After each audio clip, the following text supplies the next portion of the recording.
Cyber crime police Hyderabad ने और एक लॉटरी फ्रॉड के मामले का पर्दाफाश किया, जिसके तहत 4 नाइजीरियन नेशनल्स को गिरफ्तार किया गया है और उनके पास से 4 लाख रुपए नगद, एक Honda civic car, 2 ICICI bank के अकाउंट्स को भी सीज किया गया है और 6 mobile phones, SIM cards, 2 internet data card भी इनके पास से बरामद किया गया। ये लोग मुंबई से ये नेटवर्क चला रहे थे।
फैमिली के मेंबर्स से, थोड़े रिलेटिव से, फ्रेंड से लिया था। ये लोग मेरे को बहुत टेम्पटेड कर दिए थे। ये लोग बात करें कि एवरीडे वो लोग कुछ हाफ क्वार्टरली अमाउंट मंगाते थे।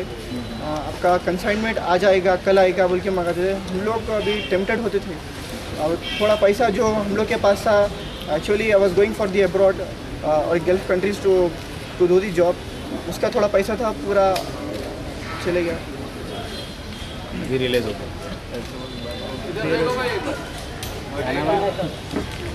ये नाइजीरियन फ्रॉड है। ये नाइजीरियन वाले जो है एक मेल भेजा है कंप्लेनेंट को। वो मेल में ये लिखा है कि ये इसको लॉटरी लग गया 6 करोड़ का।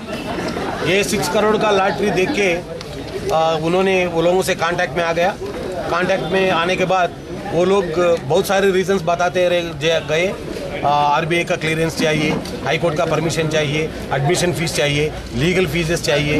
वो टाइप का नवंबर से लेकर दिसंबर तक करीबन 35 लाख कंप्लेंट से वो लोग डिफरेंट अकाउंट्स में, गुजरात में, मुंबई में, राजस्थान में 16 अकाउंट्स में ये पैसा डाला गया है कंप्लेंट से। उसके बाद उनको पता लगा कि उन्होंने वो लोग चीट कर दिया बोल के। उसके बाद ये इधर हैदराबाद सीसीएस में साइबर क्राइम पुलिस स्टेशन में कंप्लेंट किया है।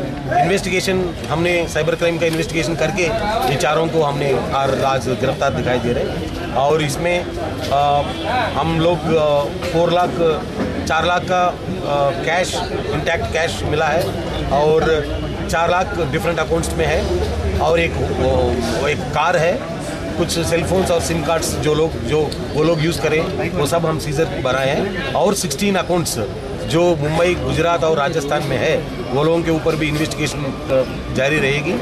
और मैं मीडिया के थ्रू ये विनती करता हूँ, जो भी हिंदी स्पीकिंग है हमारा, basically the callers will be speaking in Hindi and English. So मैं ये रिक्वेस्ट करता हूँ, ये लॉटरी फ्रॉड में बहुत सारे अब आपने प्रमोशनल प्रोग्राम्स करे हैं, अवेयरनेस प्रोग्राम्स भी करे हैं। तो अगर पैसा डालने के बिफोर यू सोचिए कि ऐसा लॉटरी खुद ब खुद ऐसा नहीं लग जाती। आपको लॉटरी में पार्टिसिपेट करना पड़ता है।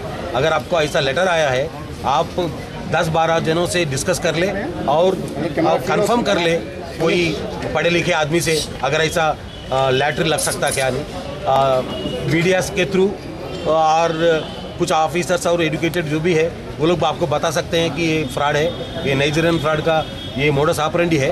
तो +92 कॉल +44 कॉल से जो कॉल आपको आता है वो कॉल से आप केयरफुल रहिए। +92 call is from Pakistan, +44 call is from Nigeria. So please, before putting any money into the account, make sure that this is a fraud. And through media, I request to be careful. Cybercrime में prevention is the best cure than the detection. Sir कितने सालों से ये यहाँ पर ये 2011 से मुंबई में है और बिजनेस के नाम पे वीज़ा के ऊपर आया है। इनमें से कुछ लोगों का वीज़ा भी एक्सपायर हो गया, वो इमिग्रेशन ऑफिसर को दृष्टि को हम ले जाएंगे और कार्रवाई करेंगे। लोग कहाँ से नाइजीरिया से। सब ये लोग के लिंक्स के हैदराबाद पहले में कुछ केसेस साहब नोकिया हमारा दृष्टि में नहीं आया। नोकिया के अभी एड्स आ रहे हैं SMS अभी नोकिया आप लोग को सबको पता है, नोकिया कंपनी को माइक्रोसॉफ्ट ने ले लिया है, तो वो लोग भी मेल्स डाल रहे हैं, मैसेजेस डाल रहे हैं। नाइजीरियन फ्रॉड है ये भी, नोकिया लैटर लग गया बोल के आता, वो उसके ऊपर भी आप केयरफुल रहिए। और इसमें कुछ नहीं, आपको मैसेज आता है, कोई 10 मेंबर से पूछ लीजिए तो वही लोग आपको बोल देंगे कि ऐसा फ्रॉड चल रहा दुनिया में, तो आपको पता लग जाएगा। सर कभी भी ड्रग्स या कुछ भी ऐसे करेंसीज के बारे में नाइजीरियन ज़्यादा इन्वॉल्व रहते हैं, तो ऐसे लोगों के लिए क्या कुछ आप टीम रखें उन लोगों को सर्च करने के बाद बिजनेस वगैरह चेक करने के लिए? नहीं, हम एक सिटीजन के ऊपर, किसी देश का सिटीजन के ऊपर ये आरोप नहीं लगा सकते, मगर जो कुछ लोग ऐसे हैं तो ये गलत काम कर रहे हैं, हम वो लोगों को रिपोर्ट करेंगे और ये क्राइम को वो डिप्टी कमिश्नर यहाँ पे रहते हैं रेजिडेंशियल, वो लोगों को का दृष्टि भी रहते हैं। बहुत सारे स्टूडेंट्स आते हैं, अच्छा पढ़ लेते हैं और जाते भी हैं। कुछ लोग ऐसे भी निकलते हैं जो ऐसा काम करते हैं। कुछ लोगों के वीज़ा भी एक्सपायर हो गए। जो वीज़ा एक्सपायर्ड है वो लोगों को हम we are taking it to the notice of immigration officer and कार्रवाई करेंगे। सब ये लोग हैदराबाद में कुछ लिंक्स है, हैदराबाद में कुछ लिंक्स नहीं है अभी तक।